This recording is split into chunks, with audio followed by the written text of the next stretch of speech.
नमस्कार, मी मंदाकिनी गुरव. मी आपल्या सर्वांचं आवडतं युट्यूब चॅनल ज्योत इंडियाची मध्ये तुम्हा सर्वांचं स्वागत करते. श्री स्वामी समर्थ. जय जय स्वामी समर्थ. श्री स्वामी समर्थ. श्री गुरुदेव दत्तात्रयांचा आणि श्री स्वामी समर्थ माईमाऊलींचं स्मरण करून आजच्या या व्हिडिओला सुरुवात करते. आजचा जो हा व्हिडिओ आहे, या व्हिडिओमध्ये मी तुम्हाला पितृदोषाविषयीची माहिती देणार आहे.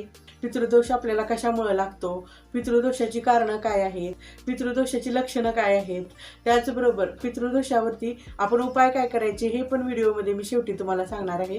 त्यामुळे हा जो व्हिडिओ आहे ना, हा व्हिडिओ शेवटपर्यंत बघा. आपण प्रत्येक जणच आपल्या घरामध्ये हे अनुभवत असतो, हे ऐकत असतो. याच्या पत्रिकेमध्ये पितृदोष आहे, त्याच्या पत्रिकेमध्ये पितृदोष आहे, त्यामुळे आम्हाला खूप त्रास होतोय. असं प्रत्येक जणच आपल्या घरामध्ये ऐकत असतो, अनुभवत असतो. एखाद्याच्या घरी आपण सहजच गेलो ना, तर आपल्याला काय होतं बघा, आपल्याला तिथं थांबू वाटत नाही किंवा तिथं करमतच नाही. सतत ना आपल्याला असं तिथून उचलून फेकल्यासारखं होतं. मस्त बाबा घर चांगलं असते, घरामध्ये वस्तू व्यवस्थित असते, घरातली माणसंही छान बोलत असते, तरी पण आपल्याला काय होत असते बघा, आपल्याला त्या जागेमध्ये गेल्यानंतर, त्या घरामध्ये गेल्यानंतर ना तिथं थांबावंसंच वाटत नाही. तिथून पडदिशी आपल्याला वाटतं की बाबा आपण इथून लवकर निघून जावं, तिथं आपल्याला करमत नाही. भकास उदास वाटतं की हा पितृदोष काय आहे, कशामुळे होतं, हे थोडंसं आता आपण जाणून घेऊया. ज्यांचे पितृ संतुष्ट नसते, ज्यांचे पितृ खुश नसतात ना, त्यांना पितृदोषाचा त्रास होत असतो. ज्यांच्या पितरांना जिवंतपणी खूप त्रास झालेला असतो आणि ते गेल्यावरही त्या घरातील लोक जे आहेत ना, ते त्यांच्यासाठी कोणतंही कार्य करत नाहीत, कोणतंही काम करत नाहीत, त्यांच्यासाठी काहीच करत नाहीत, त्या घराला पितृदोष लागतो. पितृदोषाची कारणं कोणती आहेत किंवा पितृदोष आहे हे ओळखायचं कसं?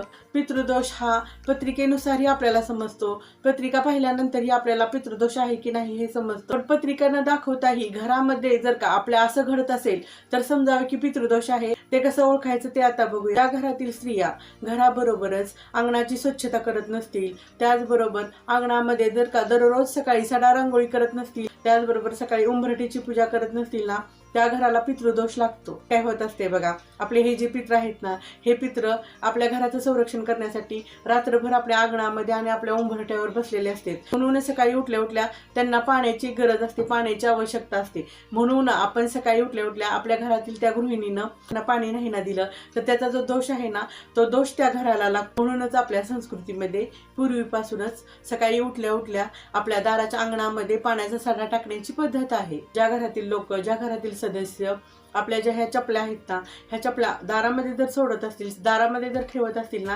तर त्याही घराला पितृदोष लागतो. त्या घराला पितृदोष असतो त्या घरामध्ये मुलं होत नाहीत. बघा, घरामध्ये 2-3 बहिणी भावंड असतात आणि त्यांची लग्न झाल्यानंतर एखाद्या बहिणीला किंवा एखाद्या भावाला मूलबाळच होत नाही. दवाखाना करूनही, रिपोर्ट नॉर्मल असूनही त्यांना जी ही मुलं बाळ आहेत ना, ही मुलं बाळ होत नाहीत. कित्येक घरांच्या मध्ये मुलं आई वडिलांचं ऐकत नाहीत, त्यांच्याशी सतत भांडणं करते, मारायलाही त्यांच्या अंगावर धावून जाते.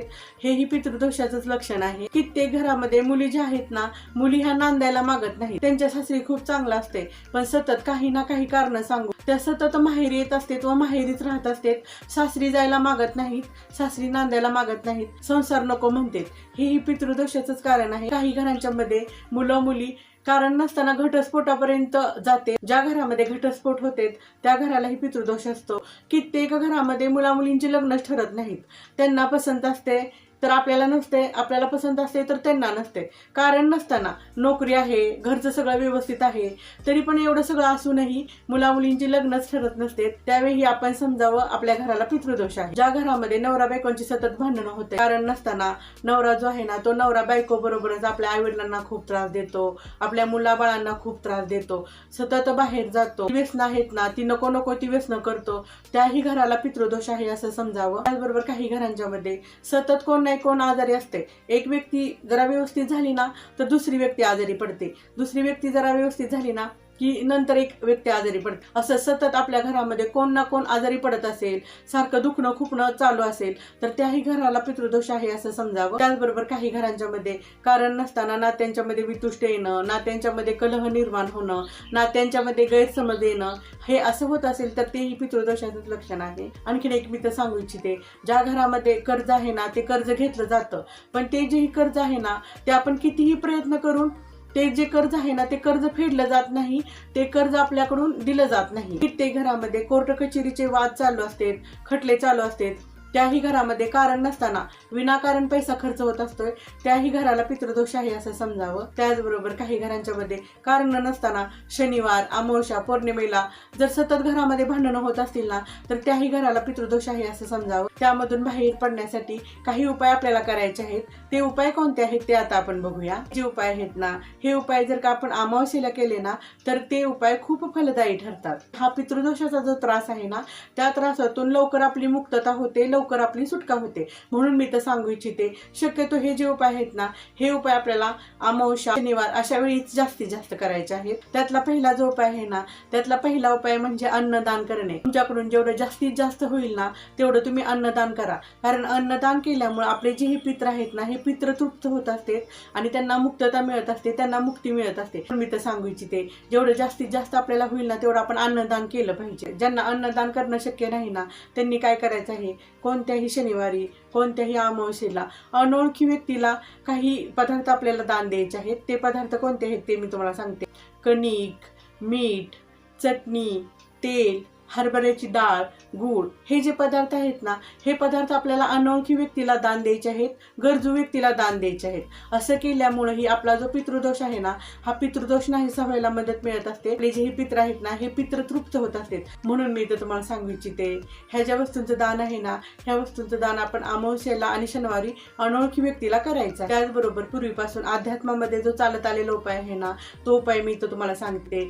पूर्वीपासूनच ह्या पितृदोषातून मुक्त होण्यासाठी प्रत्येक अमावस्येला लोक महादेव मंदिरामध्ये जातात. आपल्याला काय करायचं आहे, आपल्याला अमावस्येला महादेव मंदिरामध्ये जायचं आहे आणि महादेव मंदिरामध्ये जाताना छोटा एक कणकेचा दिवा करून घ्यायचा आणि तो जो दिवा आहे ना, तो मंदिराच्या आतमध्ये जाताना, मंदिरामध्ये प्रवेश करताना बाहेरच्या साईडला उजव्या हाताला आपल्याला तो दिवा प्रज्वलित करायचा आहे. मंदिराच्या बाहेर तसा तो दिवा लावून झाल्यानंतर आपल्याला काय करायचं आहे, मंदिराच्या आतमध्ये आपल्याला जायचं आहे आणि श्री शंभू महादेवांचं आपल्याला दर्शन घ्यायचं आहे. आणि श्री शंभू महादेवांचं दर्शन घेतल्यानंतर तिथे एक नारळही आपल्याला दान करायचं आहे. नारळाची जी केसर आहेत ना, ती केसर काढायची नाहीत. तो नारळ मंदिरामध्येच ठेवून यायचा आहे. अमावस्येच्या दिवशी कधीही नारळ फोडत नसते. अमावस्येला, सोमवारी ज्यावेळी असं आपण शंकरांच्या मंदिरामध्ये जाऊन त्यांचे कृपा आशीर्वाद घेतो ना, त्यावेळी आपण जो नारळ नेलेला असतोय ना, तो आपल्याला नारळ कधीही फोडायचा नसतोय.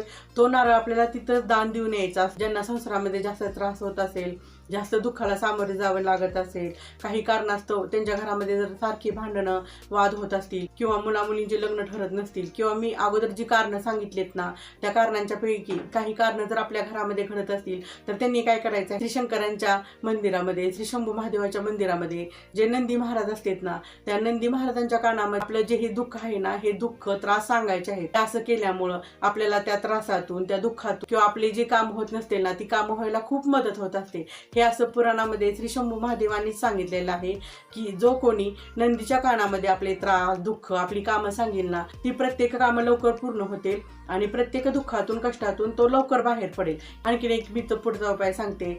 न चुकता प्रत्येक अमावस्येला आपण आपल्या घराभोवती दहीभात शिंपडायचा आहे. या व्हिडिओमध्ये मी तुम्हाला पितृदोषाविषयीची लक्षणं काय आहेत, उपाय आपण काय करायचे ते सांगितलेलं आहे. ज्यांच्या घरामध्ये असे त्रास दिसत असतील, ज्यांच्या घरामध्ये जास्त दुःख असतील, त्यांनी हे जे उपाय आहेत ना, हे उपाय खूप श्रद्धेनं आणि निष्ठेने करायचे आहेत. हा जो माझा व्हिडिओ आहे, त्या व्हिडिओला लाईक करा, शेअर करा, त्याचबरोबर चॅनेलला सबस्क्राईब करा. जे बेल आयकॉनचं बटन आहे ते बेल आयकॉनचं बटन दाबा, जेणेकरून माझे येणारे पुढचे व्हिडिओज तुम्हाला बघायला मिळतील. मग भेटूया येणाऱ्या व्हिडिओमध्ये. श्री स्वामी समर्थ. जय जय स्वामी समर्थ. श्री स्वामी समर्थ. अवधूत चिंतन. श्री गुरुदेव दत्त.